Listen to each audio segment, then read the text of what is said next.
فبأي آلاء ربكما تكذبان. ہمیشہ پاک و صاف رہیں. آج کل مسلمانوں کو بولیے مسجد کے اندر آئیے مولوی صاحب ناپاک ہیں. ناپاک ہونے کا مطلب ہے کہ آپ نے شیطان کو موقع دے دیا. اوپر سے فل ٹیپ ٹاپ لیکن بغیر پانی کے پیشاب کر رہا.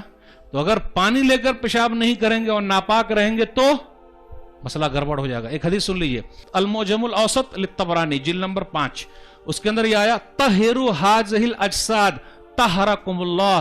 اے لوگو تم اس کو پاک و صاف رکھو, اللہ تم کو پاک و صاف رکھے گا. تو ہمیشہ پاک صاف رہیے. پیشاب پخانے کے وقت پانی کا استعمال چھینٹا اٹا نہیں پڑنا چاہیے. کوئی آپ کو کچھ کر ہی نہیں سکتا. یہاں تک کہ اگر ہم اور آپ رات میں وضو بنا کر سو جاتے ہیں تو فرشتہ ایک ہماری حفاظت کے لیے لگا ہوا ہے, اور جتنی مرتبہ کروٹ بدلیں گے لیفٹ رائٹ ہوتے رہیں گے اتنی مرتبہ وہ فرشتہ بولتا اللہم اغفر لعبیدک فإنہ بات طاہرا. اے اللہ تو اپنے اس بندے کو معاف فرما کیونکہ یہ پاک ہی سویا ہے. اللہ کتنا بڑا انعام ہے صفائی کا.